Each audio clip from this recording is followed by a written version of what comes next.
হাসার পর বিপদ আসে, এ কথার কি কোনো ভিত্তি আছে? আল্লাহ রাব্বুল আলামিন আমাদেরকে এমনভাবে সৃষ্টি করেছেন যে আমাদের জীবনে হাসি কান্না এগুলো থাকবেই।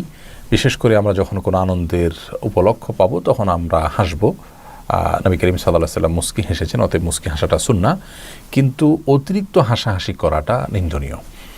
আমাদের সমাজে অনেক লোক দেখবেন যে তারা কথায় কথায় হাসে, মানুষকে হাসায় এবং হাসাহাসির মধ্যেই তারা কাটায়। বিশেষ করে যুবকদের মধ্যে প্রবণতা ইদানিং অনেক বেশি দেখা যায় যে তারা সারাক্ষণ শুধু হাসাহাসি, হেয়ালিপনা, তামাশা এগুলোর মধ্যে কাটায়। একজন মানুষ যখন আল্লাহ এবং আখিরাতের প্রতি ঈমান থাকবে, তার জীবনে সব কিছুতে তিনি সিরিয়াস থাকবেন।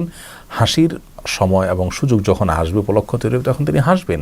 কিন্তু কথায় কথায় বা যেখানে সেখানে সারাক্ষণ শুধু হাসাহাসি করা, এটি একজন ঈমানদার বা আখিরাতে বিশ্বাসী মানুষের জন্য শোভনীয় নয়।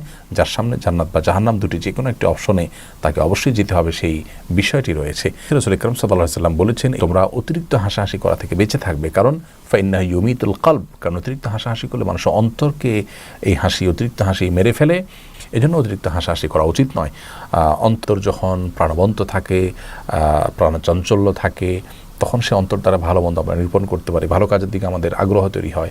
আর যখন খুব বেশি হাসাহাসি করি, তখন আমাদের অন্তর মরে যায় এবং ভালো মন্দের প্রতি হিতাহিত যে জ্ঞান সেটি আমাদের কমে যায় এবং অন্তর অনেকটা নিষ্ক্রিয় হয়ে যায়। এটা খুবই ভয়াবহ একটি সাইন। এজন্য অতিরিক্ত হাসাহাসি করা থেকে আমাদের বেঁচে থাকা উচিত।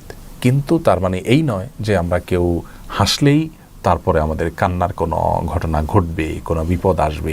কোনো কোনো মুরব্বীদের দেখা যায় যে তারা কারোর অতিরিক্ত হাসাহাসি এটা থামানোর জন্য, এই স্বভাব থেকে তাকে রক্ষা করবার জন্য বলেন যে তুমি বেশি হাসতেছো, তোমার একটা বিপদ আসতেছে। এটি নিছকই আমাদের ধারণা। কোরআন হাদিসে এরকম কোনো কথা বলা হয়নি যে অতিরিক্ত হাসলে বা হাসলেই তারপরে কান্না আসবে, এমন কোনো কথা নেই। তবে অতিরিক্ত এবং অহেতুক হাসাহাসি করা এটি নিন্দনীয়, সেটি সম্পূর্ণ ভিন্ন বিষয়।